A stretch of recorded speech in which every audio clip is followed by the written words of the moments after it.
kita sebagai orang tua selain kita mensupport, kita juga harus ngerti apa yang dirasakannya, dialaminya.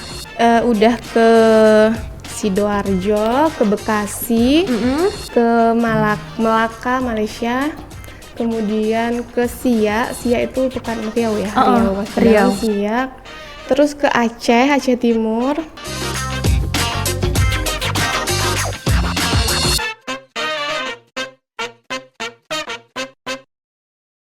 Jadi awal mulanya itu di umur dia 3,5 tahun, saya coba ikutkan di klub sepatu roda di Kota Medan. Kebetulan kita dari Kota Medan.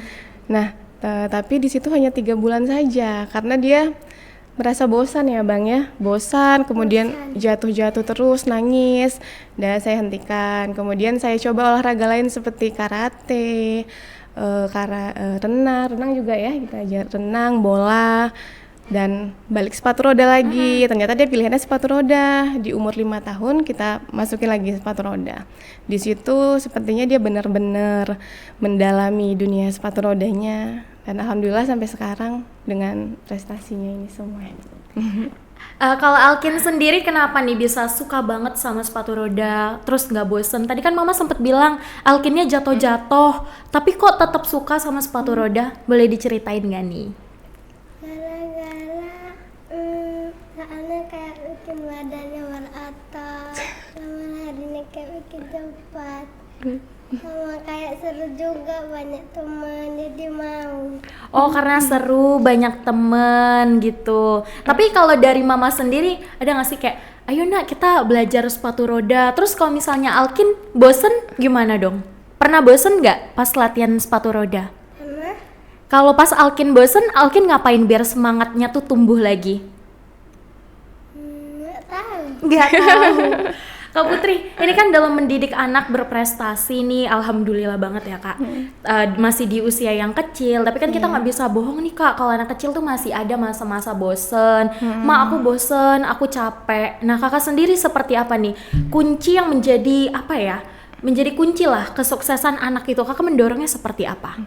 Nah, jadi kalau beberapa kali memang sih sempat ada beberapa fase dia bosen, capek, jenuh ya Bang ya. Di situ kita sebagai orang tua selain kita mensupport, kita juga harus ngerti apa yang dirasakannya, dialaminya.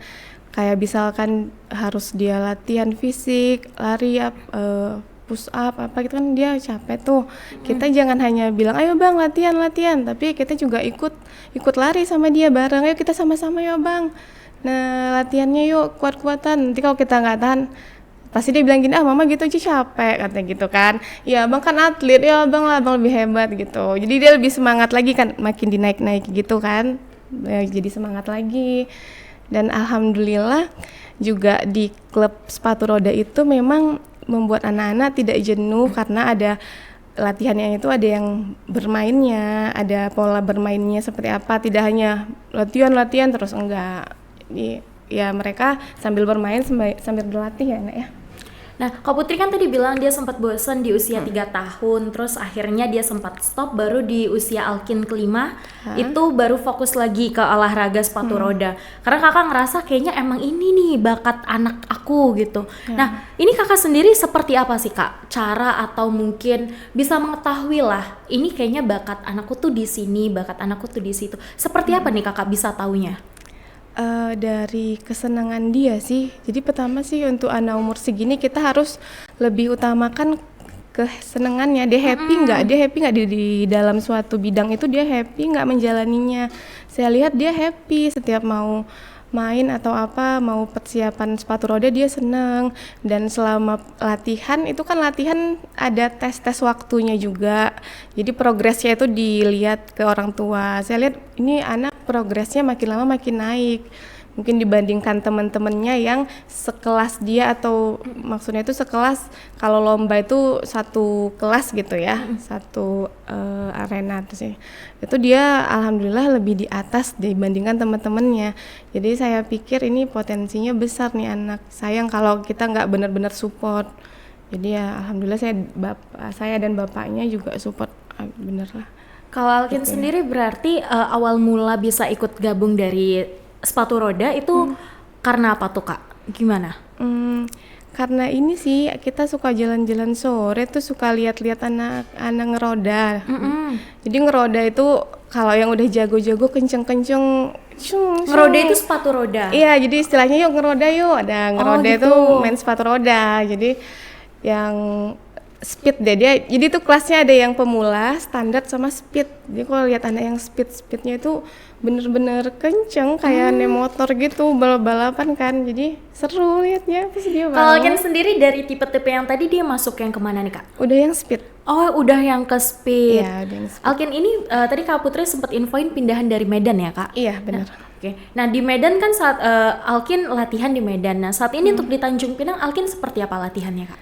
Kita buat latihan dia karena di sini belum ada lapangan yang standar untuk sepatu roda. Jadi kita cari yang mirip atau yang masih bisa untuk dijalani roda sepatu itu. Jadi hanya Sabtu atau Sabtu Minggu kita latihan. Dan ya mencegah kejenuhannya karena latihan sendiri, kita panggil teman-teman, ajaki teman-teman. Kadang kita infoi juga di sosial media ke tetangga-tetangga di komplek perumahan. Ada yang mau ikut nggak sepatu roda, ada yang mau diajarin nggak, kita gitu. Sebenarnya tujuannya hanya untuk supaya dia ada kawan sih, jadi dia tidak jenuh. Oke. Dan alhamdulillah sekarang sudah ada komunitas kita sih. Berarti Kakak yang buat komunitas sendiri. Iya, kita buat Kalau misalnya buat komunitas sendiri, kan ngajarin nih Kak anak-anak yang memang saat ini bener-bener dari nol. Itu siapa yang ngajarin? yang ngajarin saya, Alkin, sama papanya juga bisa. Sama papanya juga bisa. Oke, kita ke Alkin. Alkin kalau misalnya ngajarin temen-temennya nih main sepatu roda gimana perasaannya? Seneng. Kalau misalnya temennya jatuh-jatuh gitu kan kasihan tuh temen-temennya gimana? Semangatin. Semangatin. Kalau Alkin pas dulu latihan sering jatuh, kata mama. Lecet-lecet dong berarti. Kalau lecet-lecet gitu pernah sampai luka Kak, yang benar-benar parah, cedera gitu? Iya, ini lututnya ini udah kalau dibuka udah kayak bekas bekas daging itu sih, kok udah kebuka dagingnya gitu kan kalau jatuh. Karena jatuhnya kan di aspal tuh kan kasar. Langsung ini tinggal bekas ini habis sudah. Kalau misalnya latihan gitu, itu latihannya di mana Kak? Kalau Seperti apa sih? Mungkin kontur tanahnya atau mungkin gimana tuh untuk latihan? dia itu ada yang aspal, ada yang beton. Jadi kalau aspal itu dia betul-betul aspal halus. Aspal yang halus. Yang padat bener, halus, sama satu lagi beton dia. Beton. Kalau misalnya latihan gitu nggak ada safety ride-nya gitu Kak mungkin? Ada harus wajib. Jadi kalau sebelum turun ke lapangan wajib pakai helm, deker lutut sama deker siku, sama sarung tangan tuh wajib. Kalau nggak lengkap anak-anak nggak boleh turun. Jadi kalaupun jatuh gimana tetap ya meminimalisir lah ya resiko. Tapi terkadang kan terlalu semangat tuh anak-anak. Kadang kan jatuhnya itu bukannya kita ke depan semua lengkap. Kadang ada yang kebalik ke belakang, ada yang gimana terakhir tetap juga kena. Akhirnya lecet-lecet. Ya, ada yang terlalu ngeri jatuhnya, ada yang sampai dekernya retak, helmnya retak. Oke gitu. Kalau Alkin sendiri yang lututnya itu ya Kak? Iya, kalau Alkin celananya sih sobek-sobek ya, legging abang ya. Dia pakai legging, pakai baju lagi kan. Leggingnya udah semua sobek. Leggingnya udah semua sobek. Oke, ini kita di depan kita udah banyak banget nih Kak medali Alkin. Ini medali dapatnya dikumpulinnya dari Alkin usia berapa Kak? Ini dari Alkin usia 5 tahun. Dari usia 5 tahun, sekarang usia 7 tahun. 7 tahun. Berarti dalam jangka waktu 2 tahun Alkin udah menangin segini banyak lombanya. Wah, luar biasa. Gimana Alkin perasaannya punya banyak sering menang lomba gini? Seneng? Seneng. Saat ini udah lomba kemana aja nih?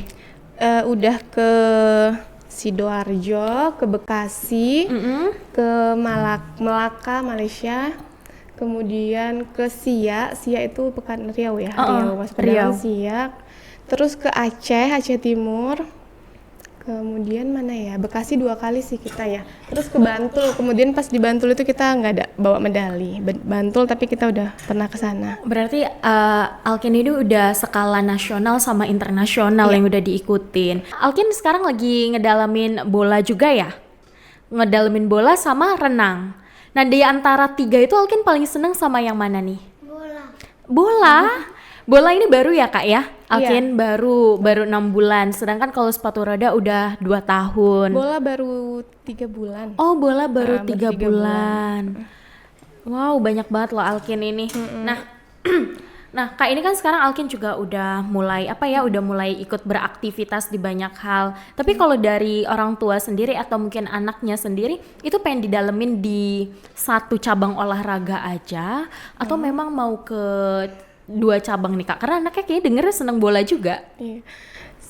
Saya pengennya satu cabang olahraga aja, tapi satunya itu tergantung dia, nanti dia endingnya mau di mana kan. Iya Ini, karena umur segini masih labil, walaupun di sini dia udah pialanya banyak, nanti kita nggak tahu tahun depan 2 tahun lagi dia tiba-tiba pengennya bola, pengennya renang gitu kan.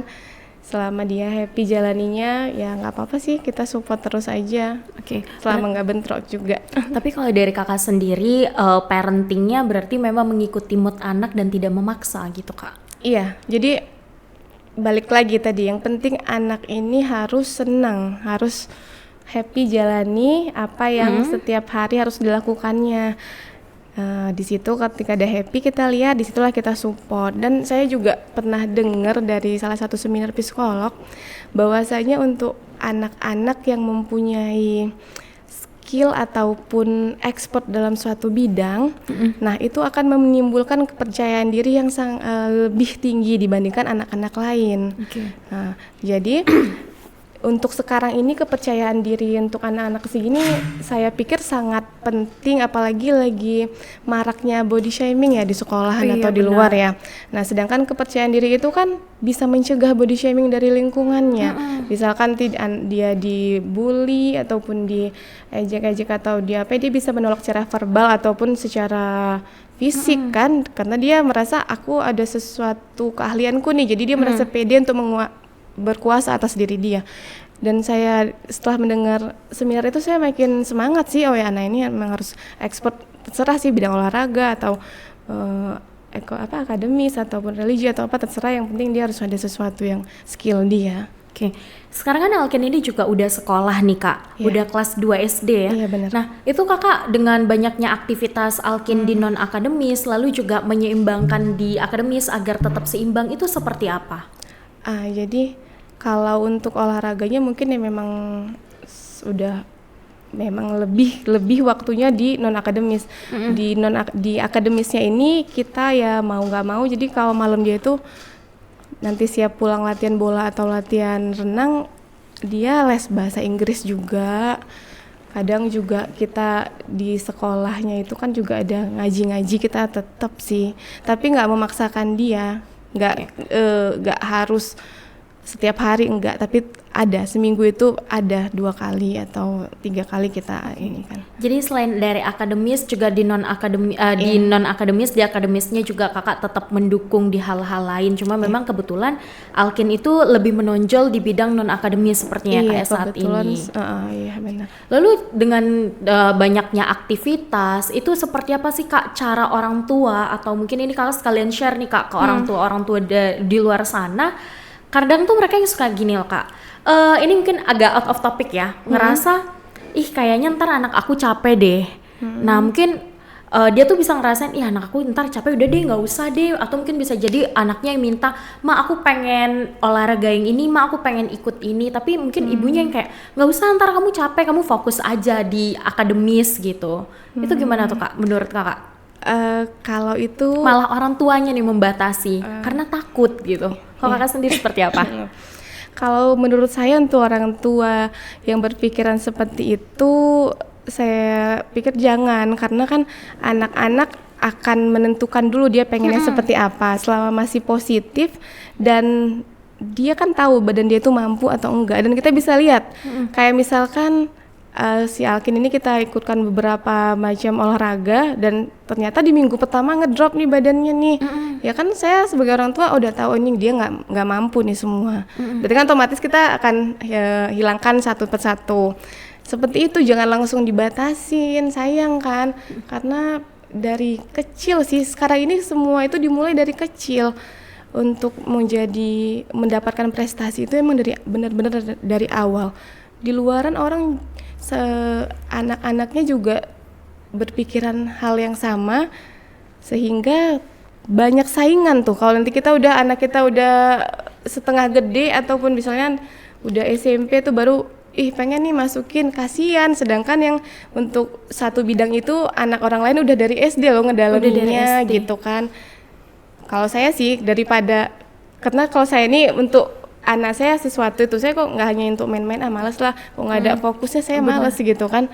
Kalau saya memang harus udah fokusnya, ini fokusnya mau jadi atlet atau fokusnya prestasi nih, atau supaya nanti dia kerja mudah nih itu. Kalau saya sih emang lebih gitu. Jadi nah, Kak Putri sendiri menyadari hal-hal yang mungkin tidak disadari sama orang tua lain nih di luar sana. Itu di mana kakak pada akhirnya merasakan kayak punyalah pikiran-pikiran yang tidak dimiliki sama orang tua lain di luar sana? Itu sih, saya sebenarnya tidak untuk hal-hal seperti itu. Setiap orang, setiap keluarga, setiap rumah tangga pasti mempunyai masalah latar belakang yang berbeda-beda, kondisi yang berbeda-beda. Itu sih sebenarnya kita nggak bisa memaksakan. Cuma di sini untuk orang tua atau keluarga yang alhamdulillah dikasih waktu atau kesempatan untuk bisa membuat anaknya fokus, bisa menemani selalu anaknya, mendampingi. Ya, saya pikir itu jauh lebih penting mungkin daripada aktivitas di luar yang lain.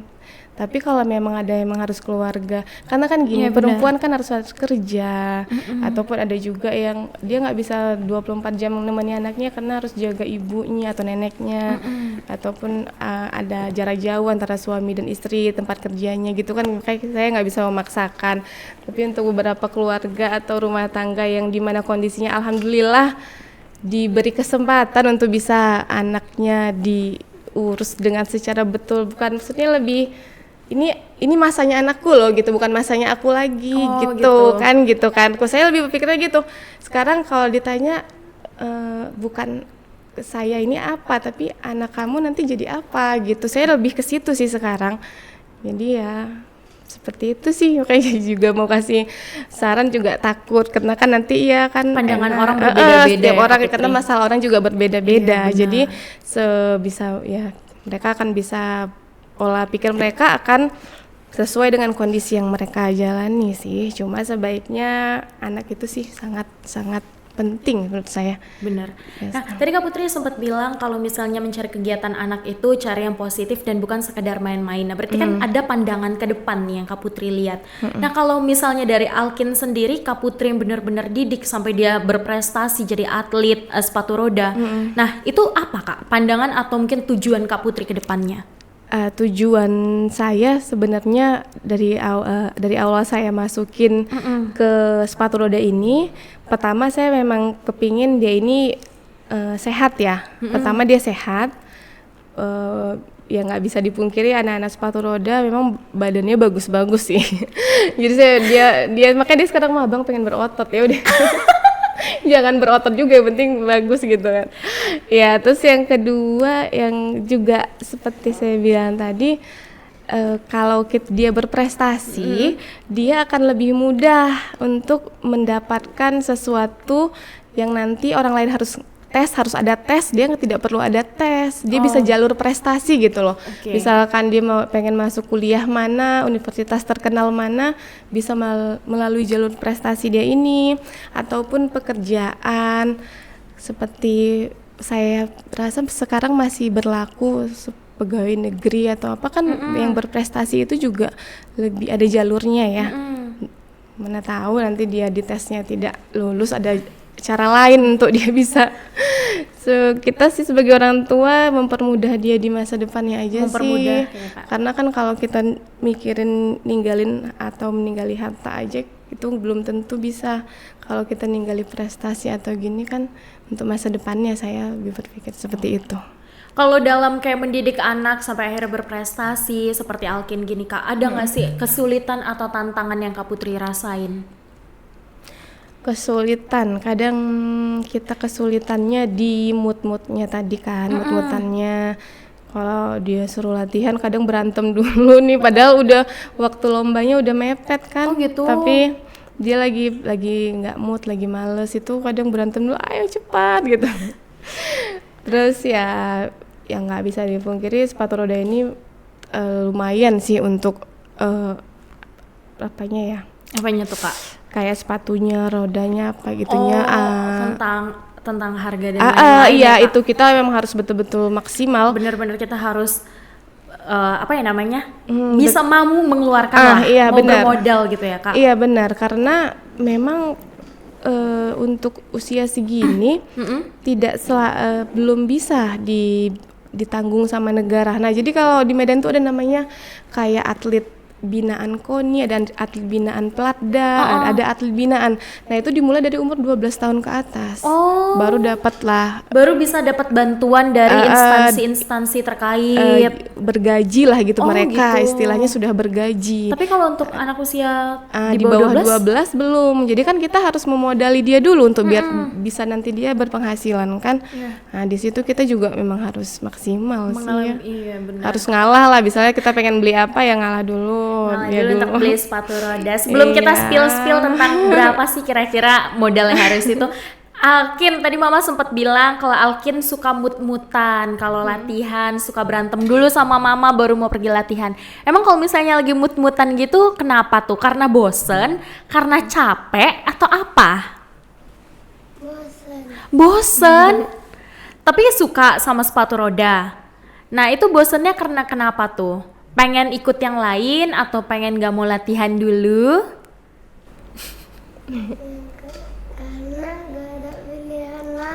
Karena nggak ada pilihan lain. Tapi Alkin nggak dipaksa ya sama mamanya ya. Abis ini nanti kakak dicari loh sama penonton. Ini anaknya dipaksa. Tapi nggak dipaksa kan Alkin? Mama datangnya kaseto. Ntar mamanya dicari sama kaseto lah Alkin. Terus kalau misalnya Alkin udah bosen gitu, cara Alkin untuk nyemangatin diri sendiri kan Mama pasti nih nyemangatin kayak, ayo ntar kita abis itu pergi ke sini atau dapat ini, ntar kita menang lomba, ntar kita bisa ikut lomba. Nah kalau Alkin sendiri buat nyemangatin diri kayak, ayo kita pergi latihan, ayo kita lakuin ini. Itu gimana tuh buat naikin moodnya? Mau ketemu temen nih baru mau latihan ya. Oh Ketemu gitu. temen di latihan gitu. Paling dia nyemangati diri dia. Oh iya ya, nanti kan mau ketemu si ini di tempat latihan gitu. Bener. Iya. Nah Kak, sekarang kan Alkin ini memang dulunya latihannya di Medan, berasal dari Medan lalu baru pindah ke Tanjung Pinang.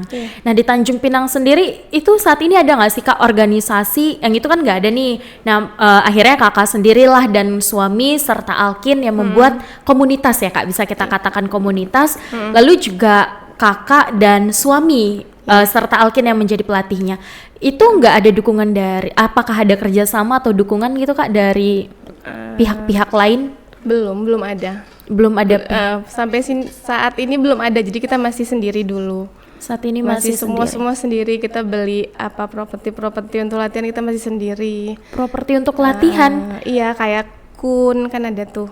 Kun itu kayak yang bola itu ada yang segitiga gini ya. Nah itu kan, itu kita beli sendiri. Tadi ada alat-alat latihan kayak tali apa masih kita beli sendiri. Itu berarti modal dari kakak untuk memfasilitasi anak-anak lain berarti ya Kak? Iya, masih dari belum ada modal. dukungan dari pemerintah. Belum. Nah lalu kan saat ini Alkin itu berarti saat ini masih latihan mandiri sama teman-temannya. Kalau boleh tahu berapa Kak saat ini jumlah teman-teman Alkin yang bergabung di komunitas itu? Sekarang udah berapa ya?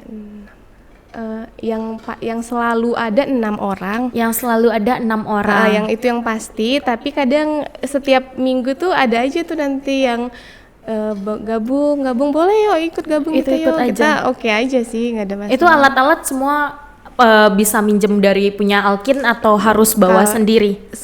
Saya selalu sediain satu sepatu trial. Oh sepatu trial. Jadi sepatu itu memang khusus kalau misalnya ada yang pengen kan. Mereka kadang belum punya sepatu nih, ya udah pakai aja dulu nih yang ini coba dulu. Ya pakai coba dulu kalau oke pengen ikut main baru tuh beli ini. Itu komunitasnya usia anak seumuran Alkin atau mungkin ada yang dewasa juga tuh? Gabung sih ya karena untuk orang yang masih baru walaupun dia umurnya sudah belasan tetap dianggap pemula. Oh, masih dianggap pemula. Oke. Iya, jadi jenis sepatunya pun juga udah berbeda. Jenis sepatunya berbeda, Kak. Iya. Tapi kalau misalnya ngomongin soal harga, range harga sepatu roda tuh berapaan sih, Kak? Harganya ya Tarik rata-rata aja gitu. rata-rata sih kok yang udah enak lah, boleh lah dipakai untuk lomba itu di minimal 12 juta 12 juta. ya Berarti satu setnya. satu setnya. Berarti Kak Putri kalau misalnya pertama kali ngikutin Alkin untuk lomba-lomba gitu udah pakai yang 12 jutaan, Kak? Enggak, yang pertama, nah itu yang 12 juta itu untuk yang kelas speed. Kelas speed. Oke, Kalau untuk yang kelas lain? kelas pemula dan standar itu kan sepatunya masih sama tuh. Itu masih ada yang harga 800 atau sejuta. 800 atau sejuta. Kalau udah speed udah yang gila-gilaan itu. Aduh. Alkin, tapi kalau misalnya pakai sepatu yang biasa atau sepatu yang harganya mahal, ada rasa bedanya nggak nih? Apa? Apa bedanya? Kayak ada yang lengket-lengket gitu. Ada yang lengket-lengket gitu. Mungkin rodanya kali ya Kak yang dimasukin yang dia pikir lengket deket lantai. Apa nih? Apa yang lengket nih? Lengket bagian mananya, Bang? Ini. Oh, antara roda dengan lantainya ya Alkin ya. Oh iya. Jadi dia ada roda, dalamnya itu ada bearingnya, terus ada frame-nya, itu semua dipretelin gitu. Jadi nanti dipasang semua satu-satu. Oh gitu. Jadi dia tuh kalau misalnya kayak alat-alat sepatu roda gitu bisa beli terpisah gitu iya, ya Kak. beli terpisah. Berarti kalau misalnya itu bisa kita rakit. Bisa ada yang kalau bisa yang ada jago dia ada yang mau 4 roda bisa, ada yang 3 roda bisa. Kalau Alkin sendiri? Dia yang 4 roda. Yang 4 roda. Oke. Nah saat ini kan lagi mungkin kurang dukungan, bisa kita katakan kurang dukungan ya Kak. Saat ini masih mandiri di Tanjung Pinang. Tapi masih ada ikut-ikut lomba dalam waktu 6 bulan terakhir ini. Yang 6 bulan terakhir ini, terakhir kita lomba di bulan 2 sama bulan 3. Bulan 2 itu di di Sidoarjo. Di bulan 3 di Bekasi. Di bulan 3 di Bekasi. Iya. Oh berarti terakhir dia lomba di bulan 3 lalu ya Kak. Yang di Bekasi. Kalau untuk dalam waktu dekat ada rencana ikut lomba nih? Untuk waktu dekat ini mungkin dia untuk lomba yang bola dan renang sepatu roda belum deh, karena belum ada ini, kita belum dapat info. Belum mendapat info. Nah Kak, ini terakhir mungkin ada nggak sih Kak yang pengen Kakak sampein atau mungkin tips-tips parenting untuk orang tua di luar sana untuk mendorong perkembangan anak mereka terutama di dalam hal-hal yang kayak minat dan bakat nih Kak Putri? Jadi saran saya atau masukan saya untuk para orang tua yang anak-anaknya aktif ataupun senang sesuatu, baik itu di bidang olahraga, di bidang akademis, religi atau seni atau budaya, itu harus kita support. Dan yang paling penting adalah kita lihat anak ini happy nggak di bidang itu. Walaupun mereka happy ya, maksudnya walaupun mereka bisa kita senang tapi mereka tidak happy, kita jangan paksakan. Jadi nggak boleh egois ya Kak. Itu kita sama aja dengan menzolimi mereka. Jadi intinya tanya dulu mereka seneng nggak di situ. Kalau seneng oke, kita support selama itu positif. Tapi kalau misalnya tidak, jangan putus asa, cari yang lain. Karena seseorang itu nanti ketika dia dewasa, dia akan membutuhkan skill. Skill ini lebih penting daripada pelajaran atau secara akademis. Mungkin pelajaran-pelajaran yang kita jalani selama berapa tahun ya, SD, SMP, SMA itu kan. Nah itu daripada skill itu sangat penting skill. Kalau itu kan mungkin di kantoran atau kita bisa ya kerja. Tapi ketika kita punya skill walaupun kita tidak di kantoran, kita kecampak di mana kita tetap hidup gitu. Skill itu sangat penting. Jadi skill itu dipupuk dari dini, dari kecil. Skill itu harus sudah ada.